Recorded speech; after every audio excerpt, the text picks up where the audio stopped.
Alors effectivement, je remplace le docteur Mathilde Aubert qui aurait dû présenter cette partie et qui malheureusement a eu un accident et est immobilisée chez elle.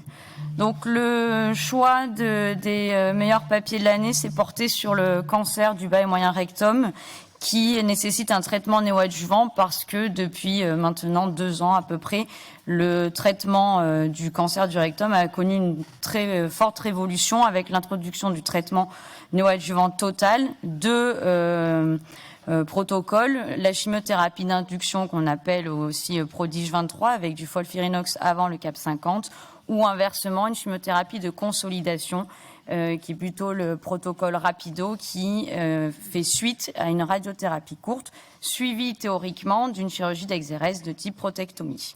Sauf que l'évolution des pratiques va vers un traitement personnalisé avec le souhait d'une désescalade thérapeutique.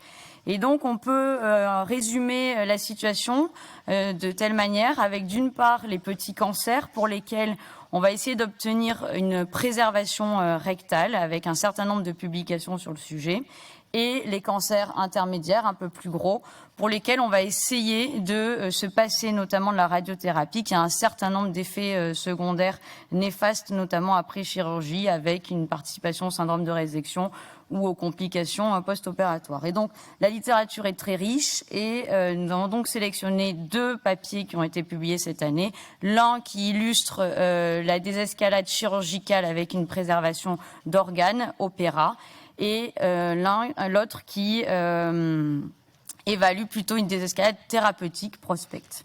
Donc le premier, OPERA, et c'est français notamment, mais avec une participation d'autres pays, qui s'intéresse à la contact thérapie associée à la radiochimiothérapie standard.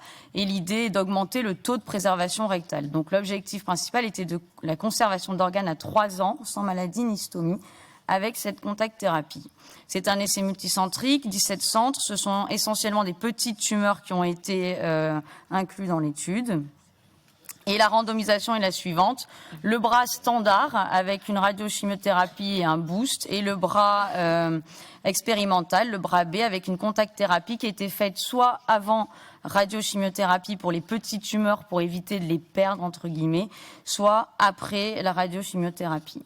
Et après une réévaluation à 14 semaines, eh bien s'il y avait une réponse clinique complète ou subcomplète, une conservation d'organes était proposée, suivant soit un watch and wait ou une tumorectomie de clôture. Donc on a 70 patients à peu près inclus dans chaque bras, le bras à contrôle et le bras B contact thérapie. La majorité de ces patients donc, sont des petites tumeurs, comme je vous l'ai dit. L'âge moyen est autour de 69-70 ans. Les groupes sont comparables, bien évidemment, sur les données préthérapeutiques. Et donc, le résultat du critère de jugement principal, à savoir la conservation rectale à 3 ans, montrait une différence nettement significative avec la contact thérapie, puisqu'on avait 81% de conservation rectale versus 59% avec un schéma standard. Et lorsqu'on regardait spécifiquement les petites tumeurs de moins de 3 cm, eh bien là, la conservation rectale était nette avec 97% versus 63%. Alors la contact thérapie a quand même malheureusement des effets secondaires tels que les rectorragies qui étaient nettement plus importantes avec 63% versus 12%, mais de grade 2. Et puis pour les autres critères, tels que la récidive locale ou la survie globale et la survie sans récidive à 3 ans, il n'y avait pas de différence significative entre les 2 groupes. Donc ce papier montre que la contact thérapie associée à la radiochimiothérapie néoadjuvante augmente la conservation rectale à 3 ans avec 81%. Et 97% pour les petites tumeurs, ça augmente la réponse complète ou subcomplète. On a quand même 63% de rectorragie. Et pour les autres critères, récidive, survie globale, etc., c'est équivalent entre les 2 groupes. Quelques limites, malheureusement.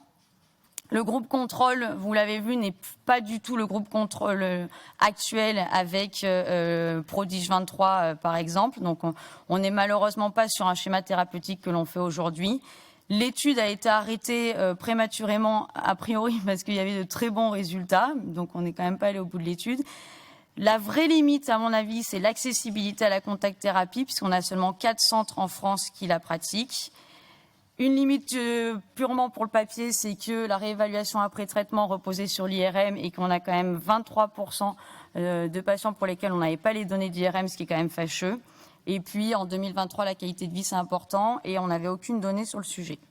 Le deuxième papier nord-américain, Prospect, et là, cette fois-ci, l'intérêt est d'évaluer le FOLFOX en néoadjuvant, avec suivi éventuellement de radiochimiothérapie si la réponse est insuffisante. Et donc, c'est un essai non-infériorité par rapport au traitement de référence, avec comme critère principal la survie sans récidive à 5 ans. Les patients sont des patients avec des tumeurs, des petites tumeurs aussi. Vous voyez qu'en critère d'exclusion, on a plus de 4 ganglions. Les bras sont les suivants, le bras standard à gauche de la diapositive avec une radiochimiothérapie néoadjuvante et le bras expérimental, un FOLFOX et puis une réévaluation. Et si on a une bonne réponse, eh bien on part directement sur une chirurgie et donc c'est une désescalade thérapeutique à ce niveau-là. Donc on a une grosse cohorte, plus de 500 malades dans chaque bras. Seulement 9% dans le bras FOLFOX avaient nécessité une radiochimiothérapie secondaire. Les groupes étaient comparables, bien évidemment. J'attire quand même votre attention qu'on avait dans chaque bras 20% des patients qui avaient des tumeurs à plus de 10 cm, donc au rectum, assez étonnant. Et le résultat principal, donc sur la survie sans récidive à 5 ans, était significatif avec une survie de quasiment 81% versus 70-79 par rapport au groupe expérimental. Pas de différence pour la survie globale et la récidive locale. Et en termes de réponse histologique, des résultats équivalents pour le R0, les marges circonférentielles et la réponse pathologique complète. Et donc, pour conclure sur cet essai Prospect, la survie sans récidive à 5 ans, avec un FOLFOX néoadjuvant plus ou moins radiochimiothérapie et non inférieur par rapport au bras standard.